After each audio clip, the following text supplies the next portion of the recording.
Hey everyone, welcome to the Inflammation Nation podcast. I'm your host, Dr. Steve Noseworthy. One of the greatest obstacles to crafting health and wellness is identifying and controlling inflammation. It's at the core of all complex and chronic diseases, and it's the driving mechanism that underlies the most common symptoms that people like you struggle to overcome. Join us as we explore cutting-edge science and research to give you the information and tools you need to create the quality of life you want and deserve.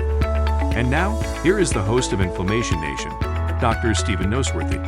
Hey guys, welcome back to the podcast.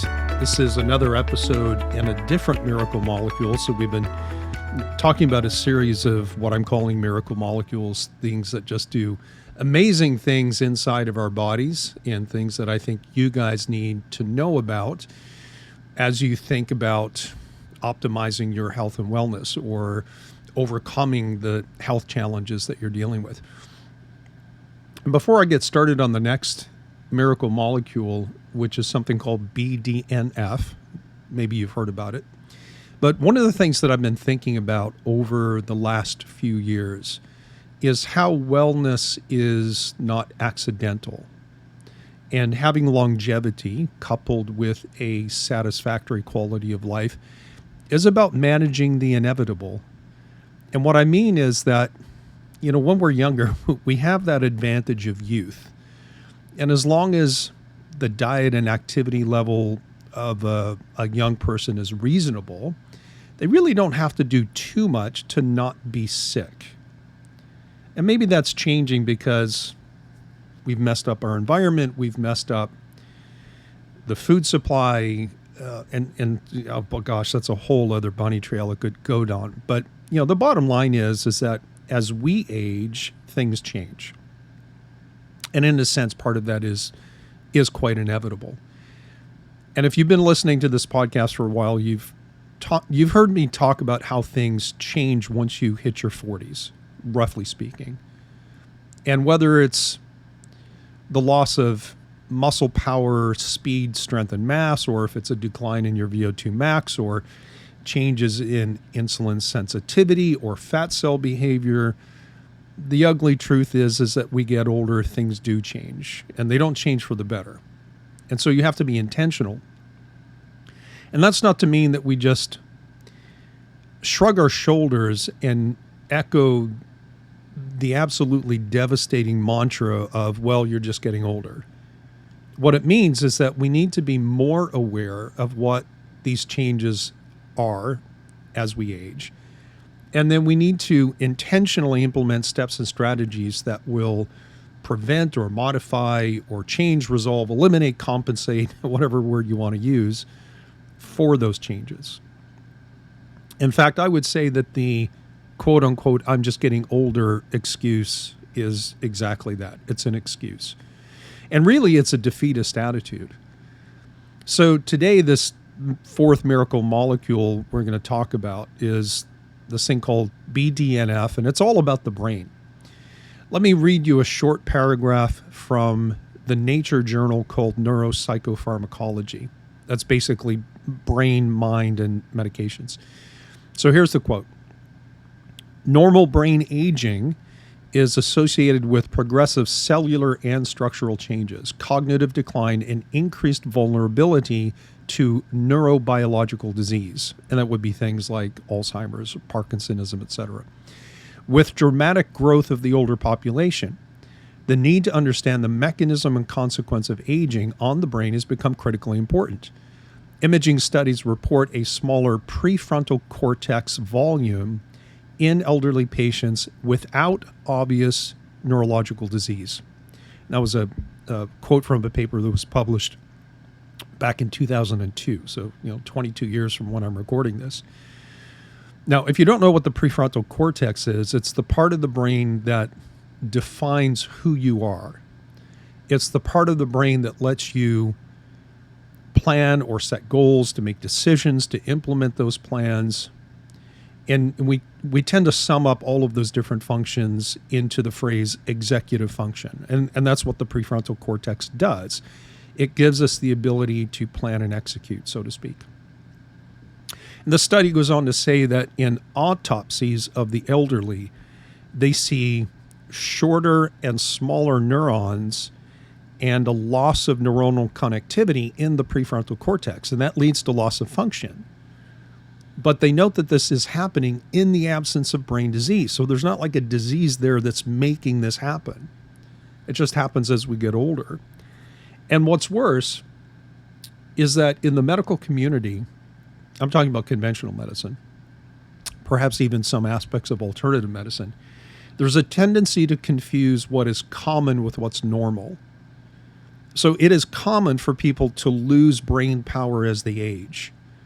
But is that because that's how the system is designed, or is it a consequence of things that happen to the brain?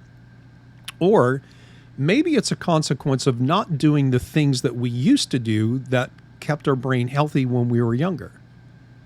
And if we do those things as we age, can we prevent this non-disease-based changes in brain and functionality?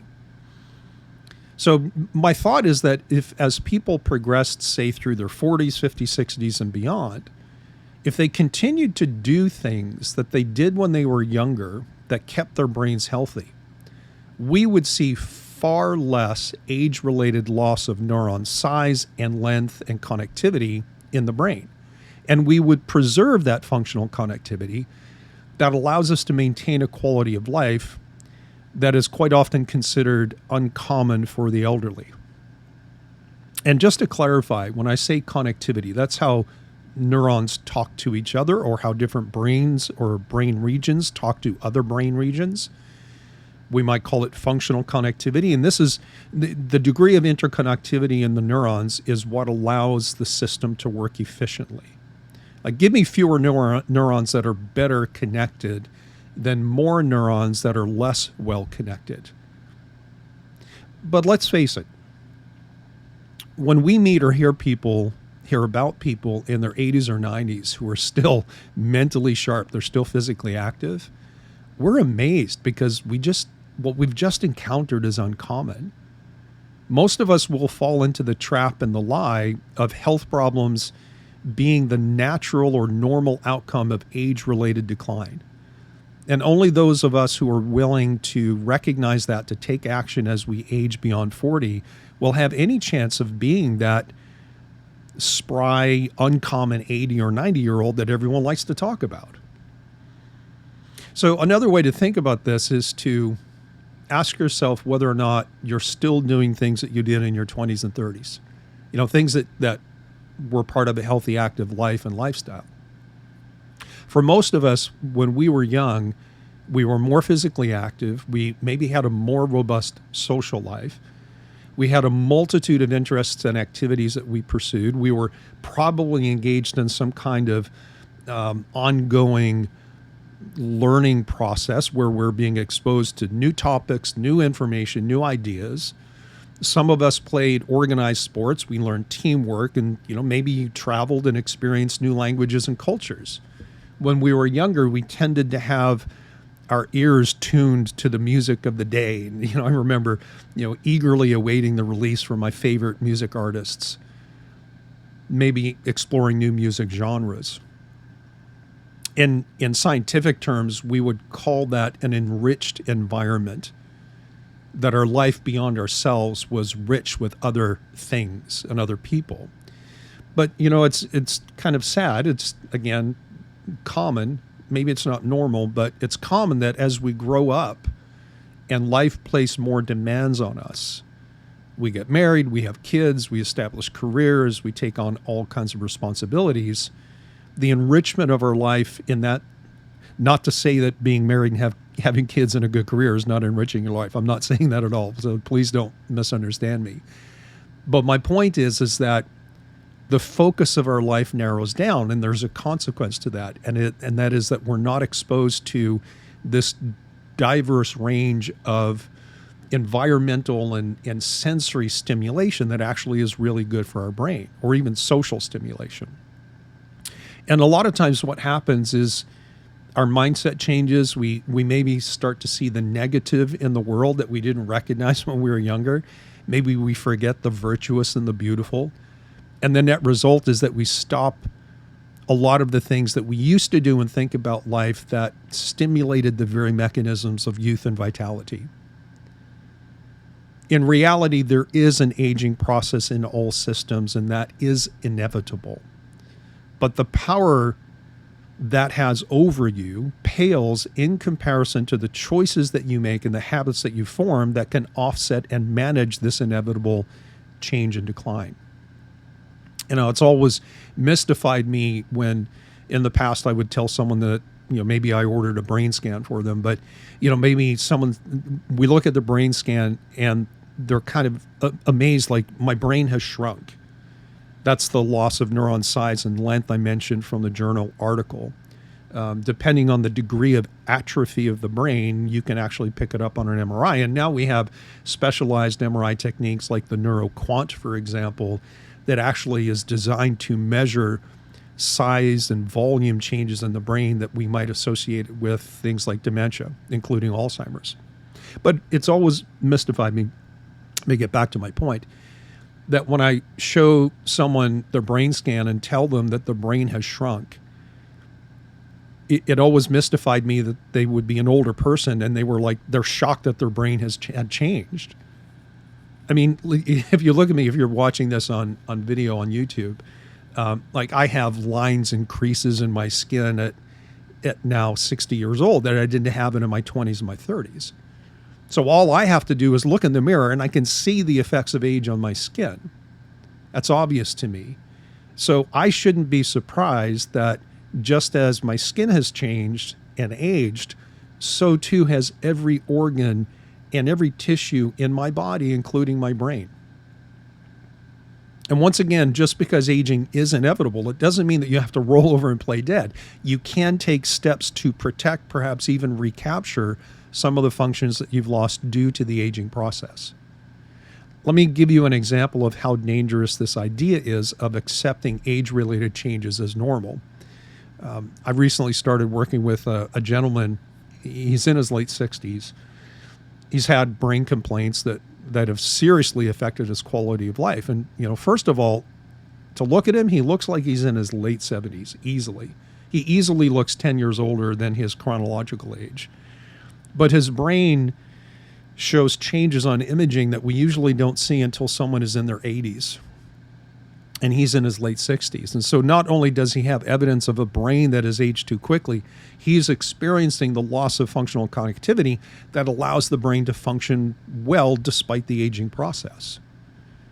And while I look at his MRI report and think, gosh, this isn't cool because we're seeing an aged brain compared to his chronological age, his MD basically said that this was, quote, normal for his age. And to that I call BS.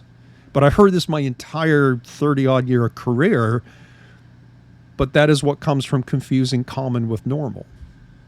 And if he just accepted what his MD had said, well, this is normal, he would not have even pursued the options that might be open to him to, at the very least, protect his brain from things accelerating. So the danger of attributing age-related decline simply to the aging process is that it lulls you into a passive mindset where you simply just accept what comes. And early losses in functionality or health, they get ignored or they get shrugged off as simple aging, and whatever process is involved is left to evolve into greater and greater states of decline that have more negative impacts on the quality of life and perhaps ultimately longevity.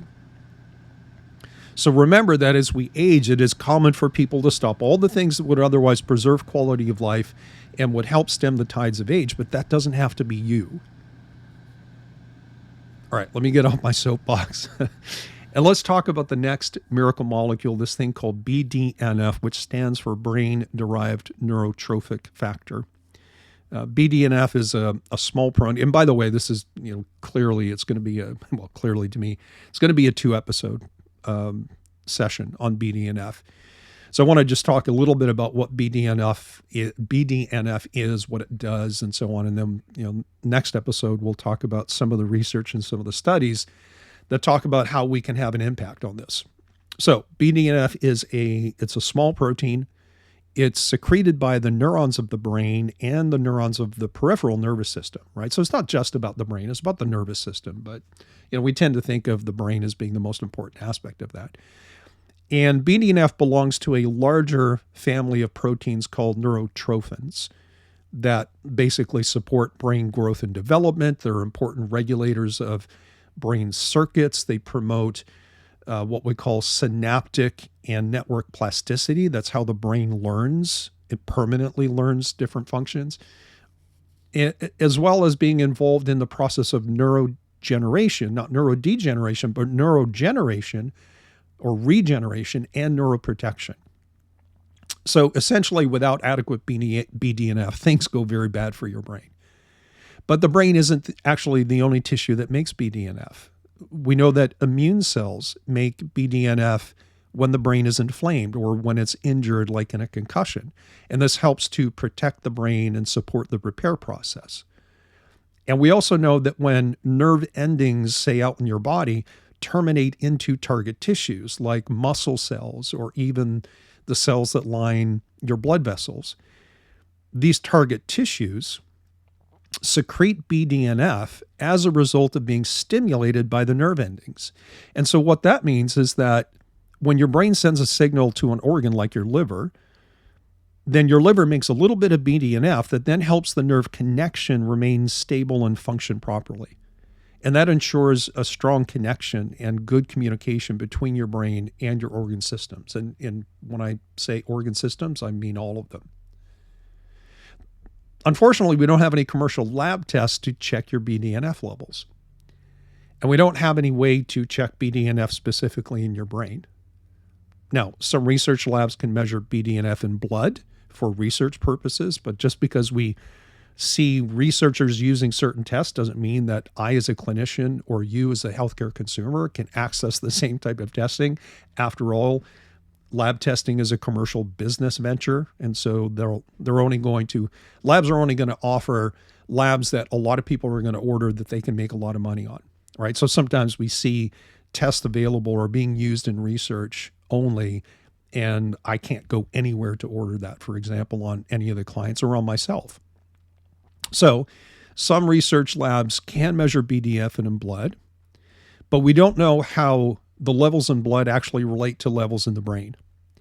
So even if we had a blood test, we can't even tell where the BDNF in your blood has come from because it comes from so many different tissues. So blood levels, if we could measure them commercially, are the aggregate of BDNF being made everywhere in the body, including the brain. And so there's limited utility there, even if a test was available to you and me. And what that leaves us with is doing our best to understand what BDNF is, what it does, and then how we can improve that. So let's talk about some of the things that are associated with, let's call them imbalances in BDNF levels. Number one, there's an association between deficient or low BDNF and neurodegenerative and psychiatric diseases. So we're talking about things like Alzheimer's as the most common form of dementia, but we also see low BDNF in research associated with major depressive disorder, even schizophrenia. We also know that poor BDNF signaling also contributes to abnormal physiology and function of the heart, of the blood vessels. It's involved in coronary artery disease, so think about plaque in your arteries.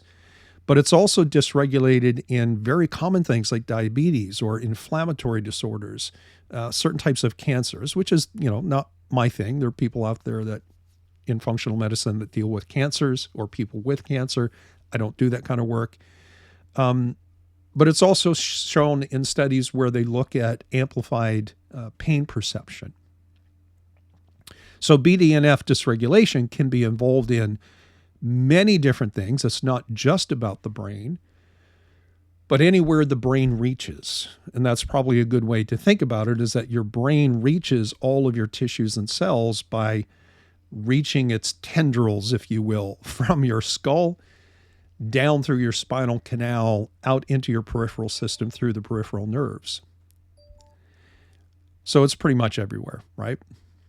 And so we do know, research does confirm that BDNF levels tend to drop as we age. And this is critical because of not just what BDNF does and what doesn't happen when we lose it, but because of where BDNF is concentrated, because it's not present in equal amounts in all places. We know that BDNF is widely distributed throughout the brain, but it's not distributed equally in the brain either. It's particularly well represented in the part of the brain called the hippocampus, which is critically involved in two things that might be important to you. That is learning and memory. And the hippocampus also is involved in control of your adrenal circadian rhythm. It controls your stress chemistry and the stress hormone cortisol. BDNF is particularly well represented again in what's called the neocortex. And that's the part of your brain that develops after you're born. You're born with a primal primitive brain that's really just about survival. Can I go to sleep? Am I going to get some food? Am I hungry? Do I need to poop? Babies' brains are quite functional, but that function is relegated basically to survival. It's not like a newborn can play a game of chess or ride a bicycle. All those things develop later, whether it's language or the ability to control movement, appreciation of art, love, humor, all these different things. It's all part of this thing called the neocortex. BDNF is also concentrated in the cerebellum, which I know I've talked about this before. And usually, if you know anything about the cerebellum, you probably think, well, that's about balance and equilibrium, and that is true. But the cerebellum also has divisions that serve not just movement and balance, but it controls cognition or thinking, and it controls emotionality.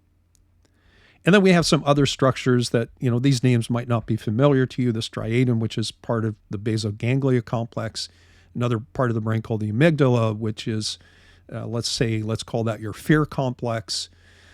And that's a lot of technical terminology, but basically all of these structures that I just named house the major neural networks that make you who you are and serve your quality of brain function and your quality of life.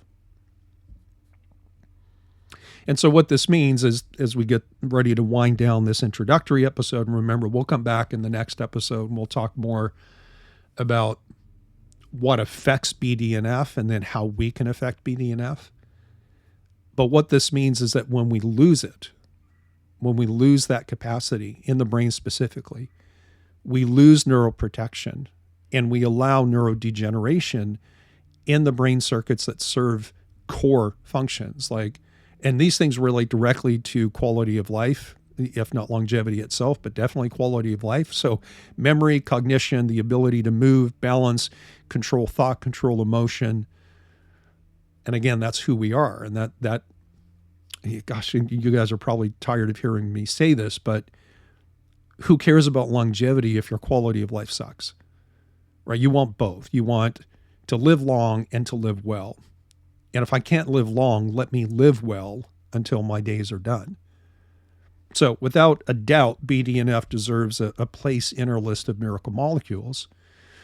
And so again, what remains then is, again, we'll deal with this in the next episode, is to talk about the strategies and tactics that you can use to support your own BDNF. And in doing so, feel confident that you're harnessing the power that this has to protect your brain and how well your brain communicates to all the systems, organs, and cells in your body. And so that's exactly what we're going to do next time right here on the Inflammation Nation. This podcast is for general informational and educational purposes only and does not constitute the practice of medicine in any form or capacity. No doctor-patient relationship is formed. The use of the information in this podcast or any materials associated with or linked to the podcast is at the listener's own risk. The content of this podcast is not intended to be a substitute for professional and personalized medical advice, diagnosis, or treatment, and listeners should not disregard or delay obtaining proper medical advice when a health condition exists and warrants that. And finally, functional medicine is not intended or designed to treat disease, but rather is a natural approach to support restoring health and wellness. The use of diet and lifestyle modifications and nutritional supplementation is supportive for adjunctive care.